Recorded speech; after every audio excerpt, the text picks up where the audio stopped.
resources, inspiring interviews, business practices, and practical advice to take your art career to the next level. Join Sergio Gomez in today's Artist Next Level and get ready to take control of your career.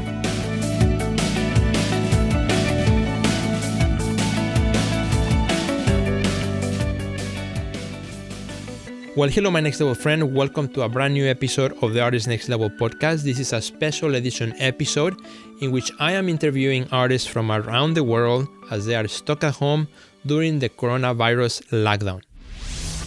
Today, I'm super excited to have with me Sima Schloss, who is joining us all the way from New York City. We're going to talk about the hidden opportunities behind the crisis. Hi, Sima. How are you today? Good, Sergio. How are you? So nice to see you. Very nice to see you as well.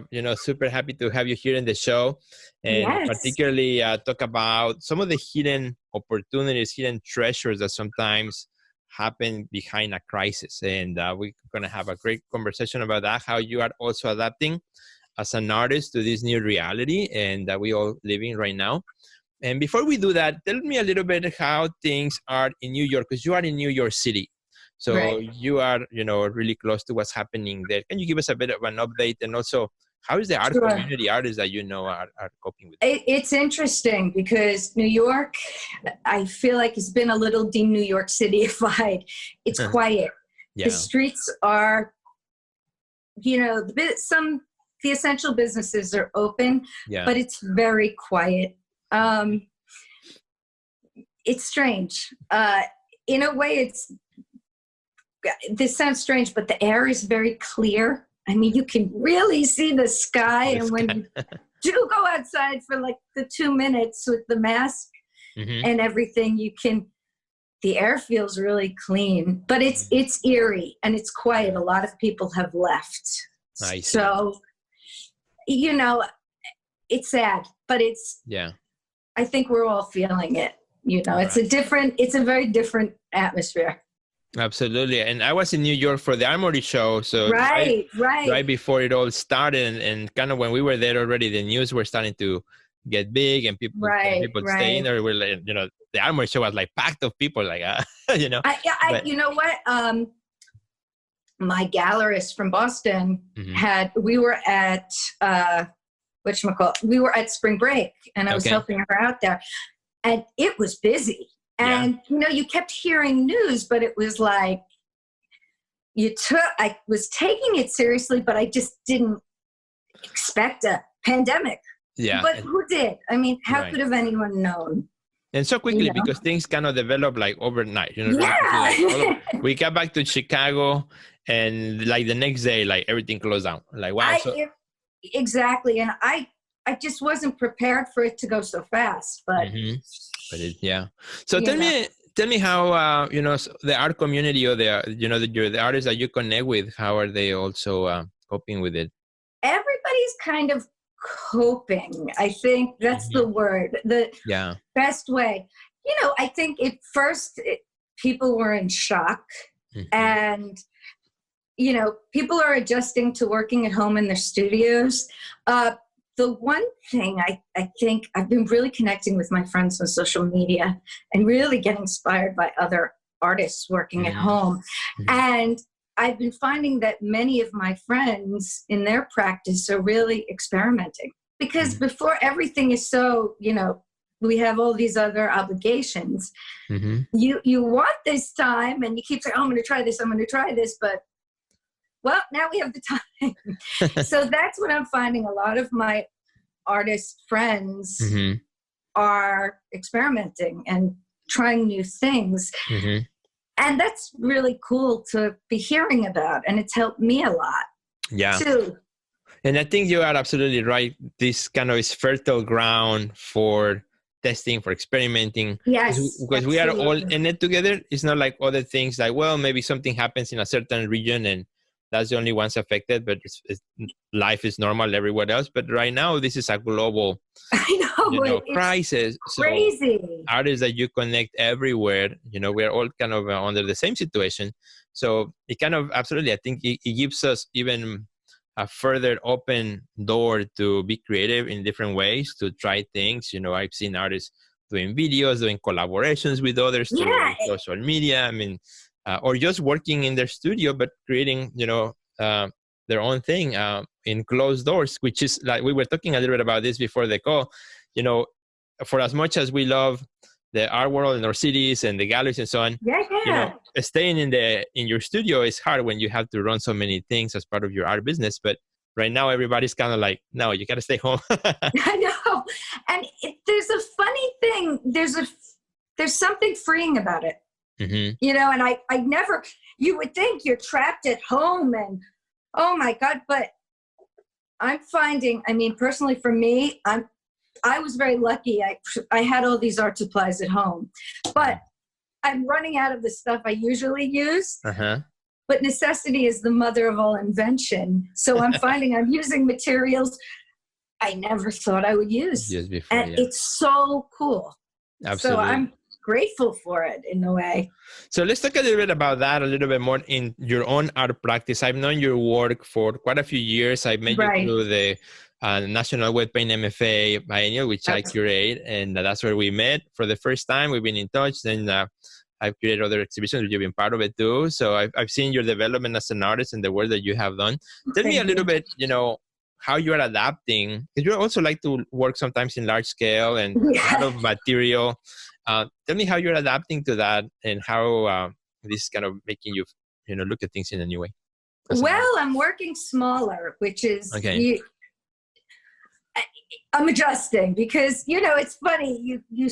I started small and then I went to graduate school and, everyone, big. So I started working really big, and that was wonderful, hard and challenging.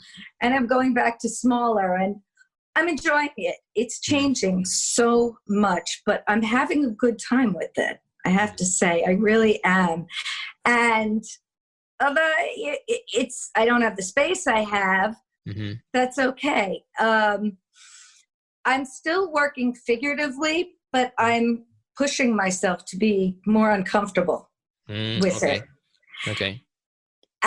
Trying new figures, and also I love working from the live figure. Don't have that opportunity. Don't have that right so now, I'm the live figure, but I'm also I've always poo-pooed using photographs and magazines. I use them in my collages frequently. Right. But I'm finding ways to use them, but make them my own. Like, Picasso always says, good artists copy, great artists steal and make it their own. So I'm trying to do that. And I'm really going back to some of my favorite artists and studying them. Like Picasso, Antonin Artaud, Francis Picabia, just many others. And I'm really going back to the basics, some Henry Moore stuff. It's challenging, but it's so much fun. I'm happy you mentioned that because we haven't talked about this in any of the episodes, but I've been finding myself with more time to actually go in my library and pull some books that I haven't seen in a long time. And then sometimes you sit in my studio and just pull a book like, oh, I haven't checked this out. Or sometimes you would purchase a book, you kind of do a quick read and then you put it in your library and then you don't pay attention to it anymore. So I'm finding right now kind of like rediscovering some of that material that I have been putting away, maybe for a time like this, right? To happen. For a rainy day. It's not always been raining, but you have more time. Yeah. Tell me how you're structuring your day, as you are now confined home. Do you have like a pattern in which you're working, you're a time frame, or you're kind of more of a free spirit throughout your day? I'm a person, I need structure. So, I thrive during structure. Otherwise, if too much free time, doesn't work for me. So I wake up, I've been waking up a little later than usual, but, and I try and go for a run outside with a mask or I do something at home. And then the first thing I do, I kept my practice, is I check my emails and I work in my journals. And I tape, glue, write, whatever. And it's just to get the process flowing. And I've tried to I have that in my studio now too. When I was in my studio. Then I check emails, and then I do work. And I kind of kept it the same where I have to work on 2 pieces at once. Okay. So I've kept that. Then, I'll take breaks in the afternoon, and then I have my responsibilities at work. So I'm pretty busy. I've tried to keep the structure the same, but it's hard because I have a million distractions at home, but I've kept the schedule. I find for me, every artist works differently. I have to. Totally right. And, I think that's for the lesson for all of us is to figure out what works, right? And give ourselves the time to adjust, to adapt, not to have the pressure. Or I was talking to a number of artists yesterday, and, someone was saying, I have the pressure. I feel like I need to be really productive. And it's like, no, you got to take your time, process how you work, adapt as you need to.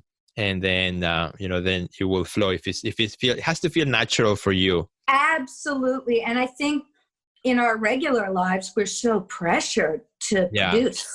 Right. Now it's, my ideal is process, not product. And I feel that, and this is me, is that if you enjoy the process, the end result will be better. And I learned this: in order to make good work, you have to make a lot of bad work.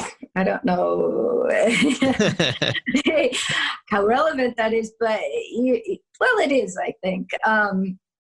But you have to go through the process, and that's the beautiful thing about this. I think, I truly believe that this season is going to give way to a lot of amazing art from art. I agree. Because we are pressured by the galleries, the deadlines, the shows that are coming, they're running around over crazy lives, and, kind of being grounded in a way. It helps us to focus on the thing that we all love to do. And absolutely, in one way or another, I think amazing work is going to evolve from this season. So, Sima, you've been so awesome as usual. You're fabulous. So happy to see you here through video. Looking forward to see you again in the flesh pretty soon when everything is over. And thank you so much for having me. What an honor. I really appreciate it. Thank you, Sima. Where can our friends find you and can see the work that you are doing? You can check me out. Instagram, I'm at Simzee. So it's SIMZEE. And my website is simaschloss.com. You can also check me out on Facebook, which is Sima Schloss. Okay, excellent. Well, Sima, super happy to have you today, and to all our friends watching right now, thank you so much for joining us. Please share this episode with your friend. Sima and I will be so excited for that. Reach out to Sima, reach out to me, and we'll see you in the next episode. Have a good day. Thank you so much, Sergio. Bye. Sima. Take care.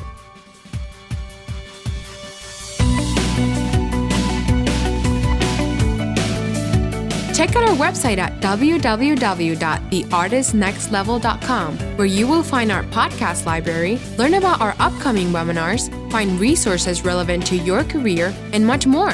Thanks for listening to today's podcast, and we'll see you at the next level.